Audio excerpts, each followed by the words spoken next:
About the time of Stede Bonnet's terminal adventures, a very unpretentious pirate made his appearance in the waters of New York. This was a man named Richard Worley, who set himself up in piracy in a very small way, but who, by a strict attention to business, soon achieved a remarkable success.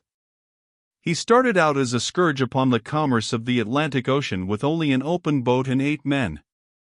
In this small craft he went down the coast of New Jersey, taking everything he could from fishing boats and small trading vessels until he reached Delaware Bay, and here he made a bold stroke and captured a good-sized sloop.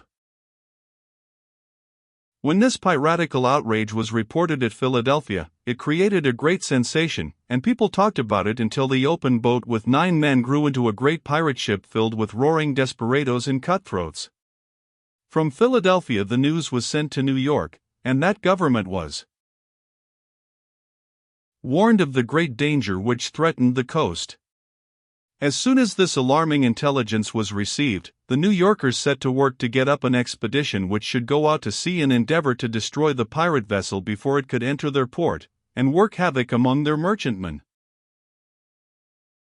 It may seem strange that a small open boat with 9 men could stir up such a commotion in these 2 great provinces of North America, but if we can try to imagine the effect which would be produced among the inhabitants of Staten Island, or in the hearts of the dwellers in the beautiful houses on the shores of the Delaware River, by the announcement that a boat carrying 9 desperate burglars was to be expected in their neighborhood, we can better understand what the people of New York and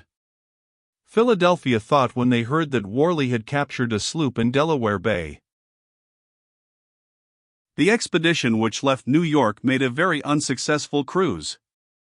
It sailed for days and days, but never saw a sign of a boat containing 9 men, and it returned disappointed and obliged to report no progress. With Worley, however, progress had been very decided. He captured another sloop, and this being a large one and suitable to his purposes, he took possession of it, gave up his open boat, and fitted out his prize as a regular piratical craft. With a good ship under his command, Captain Worley now enlarged his sphere of action. On both shores of Delaware Bay, and along the coast of New Jersey, he captured everything which came in his way, and for about 3 weeks he made the waters in those regions very hot for every kind of peaceable commercial craft. If Worley had been in trade, his motto would have been quick sales and small profits, for by day and by night, the New York's Revenge, which was the name he gave to his new vessel, cruised east and west and north and south, losing no opportunity of levying contributions of money, merchandise, food, and drink upon any vessel, no matter how insignificant it might be. The Philadelphians now began to tremble in their shoes, for if a boat had so quickly grown into a sloop, the sloop might grow into a fleet, and they had all heard of Portobello, and the deeds of the bloody Buccaneers. The governor of Pennsylvania, recognizing the impending danger and the necessity of prompt action, sent to Sandy Hook, where there was a British man-of-war, the P.H.O. Nix, and urged that this vessel should come down into Delaware Bay and put an end to the pirate ship which was ravaging those waters. Considering that Worley had not been engaged in piracy for much more than 4 weeks, he had created a reputation for enterprise and industry, which gave him a very important position as a commerce destroyer, and a large man-of-war did not think that he was too small game for her to hunt down, and so she set forth to capture or destroy the audacious Worley. But never a Worley of any kind did she see. While the P.H.O. Nix was sailing along the coast, examining all the coves and harbors of New Jersey and Pennsylvania, the New York's Revenge put out to sea, and then proceeded southward to discover a more undisturbed field of operation. We will now leave Worley's vessel sailing southward, and go for a time to Charlestown, where some very important events were taking place. The governor of South Carolina had been very much afraid that the pirates in general would take some sort of revenge for the capture of Stede Bonnet, who was then in prison awaiting trial, and that if he should be executed, Charlestown might be visited by an overpowering piratical force, and he applied to England to have a war vessel sent to the harbor. But before any relief of this kind could be expected, news came to Charlestown that already a celebrated pirate, named Moody, was outside of the harbor, capturing merchant vessels, and it might be that he was only waiting for the arrival of other pirate ships to sail into the harbor and rescue Bonnet. Now the Charlestown citizens saw that they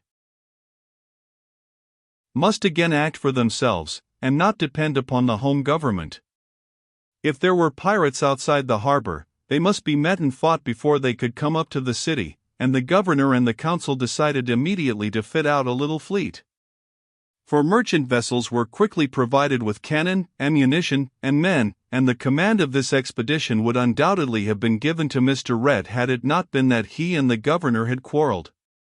There being no naval officers in Charlestown, their fighting vessels had to be commanded by civilians, and Governor Johnson now determined that he would try his hand at carrying on a sea fight. Mr. Rhett had done very well, why should not he?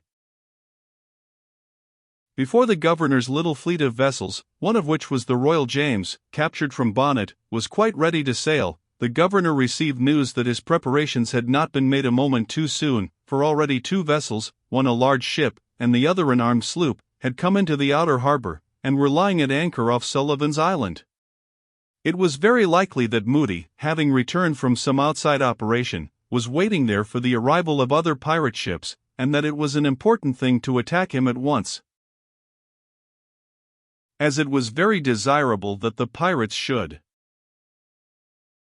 not be frightened away before the Charlestown fleet could reach them. The vessels of the latter were made to look as much like mere merchantmen as possible. Their cannon were covered, and the greater part of the crews was kept below, out of sight. Thus the 4 ships came sailing down the bay, and early in the morning made their appearance in the sight of the pirates. When the ship and the big sloop saw the 4 merchant vessels sailing quietly out of the harbor, they made immediate preparations to capture them. Anchors were weighed, sails were set, and with a black flag flying from the topmast of each vessel, the pirates steered toward the Charlestown fleet, and soon approached near enough to the King William, which was the foremost of the fleet, to call upon her captain to surrender. But at that moment Governor Johnson, who was on board the Mediterranean, and could hear the insolent pirate shouting through his speaking trumpet, gave a preconcerted signal. Instantly everything was changed. The covers were jerked off from the cannon of the pretended merchantmen, armed men poured up out of the holds, the flag of England was quickly raised on each one of them, and the 68 guns of the combined fleet opened fire upon the astonished pirates. The ship which seemed to be the more formidable of the enemy's vessels had run up so close to her intended prey that 2 of Governor Johnson's vessels, the Sea Nymph and the Royal James, once so bitterly opposed to each other, but now fighting together in honest comradeship, were able to go between her and the open sea and so cut off her retreat. But if the captain of the pirate ship could not get away, he showed that he was very well able to fight, and although the 2 vessels which had made him the object of their attack were pouring cannon balls and musket shot upon him, he blazed away with his cannon and his muskets. The 3 vessels were so near each other that sometimes their yardarms almost touched, so that this terrible fight seemed almost like a hand-to-hand conflict. For 4 hours the roaring of the cannon, the crushing of timbers, the almost continuous discharge of musketry were kept up, while the smoke of the battle frequently almost prevented the crews of the contending ships from seeing each other. Not so very far away the people of Charlestown, who were standing on the shores of their beautiful harbor, could see the fierce fight which was going on, and great was the excitement and anxiety throughout the city. But the time came when 2 ships grew too much for one, and as the Royal James and the Sea Nymph were able to take positions by which they could rake the deck of the pirate vessel, many of her men gave up the fight and rushed down into the hold to save their lives.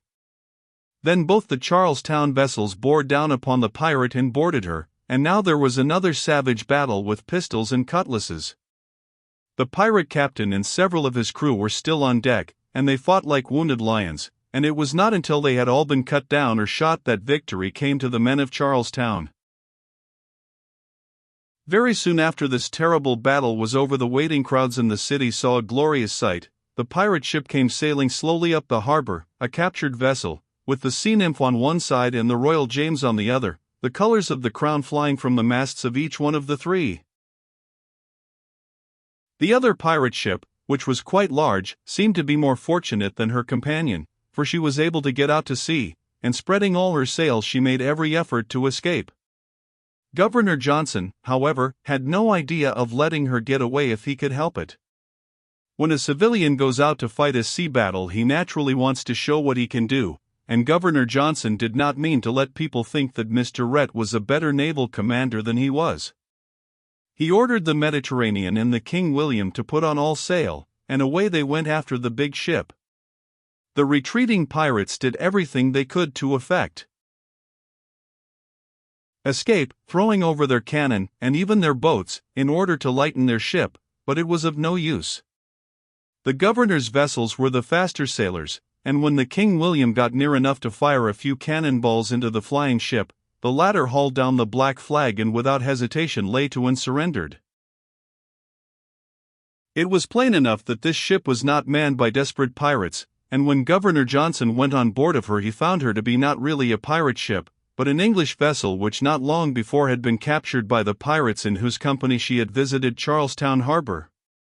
She had been bringing over from England a company of convicts and what were called covenant servants, who were going to the colonies to be disposed of to the planters for a term of years. Among these were 36 women, and when the South Carolinians went below, they were greatly surprised to find the hold crowded with these unfortunate creatures, some of whom were nearly frightened to death. At the time of this vessel's capture, the pirate captain had enlisted some of the convicts into his crew, as he needed men, and putting on board of his prize a few pirates to command her, the ship had been worked by such of her own crew and passengers as were willing to serve under pirates, while the others were shut up below. Here was a fine prize taken with very little trouble, and the King William and the Mediterranean returned to Charlestown with their captured ship, to be met with the shouts and cheers of the delighted citizens, already excited to a high pitch by the previous arrival of the captured pirate sloop. But Governor Johnson met with something else which made a stronger impression on him than the cheers of his townspeople, and this was the great surprise of finding that he had not fought and conquered the pirate Moody. Without suspecting such a thing, he had crushed and utterly annihilated the dreaded Worley, whose deeds had created such a consternation in northern waters, and whose threatened approach had sent a thrill of excitement all down the coast. When this astonishing news became known, the flags of the city were waved more wildly, and the shouts and cheers rose higher. Thus came to an end, in the short time of 6 weeks, the career of Richard Worley, who, without doubt, did more piratical work in less time than any sea robber on record.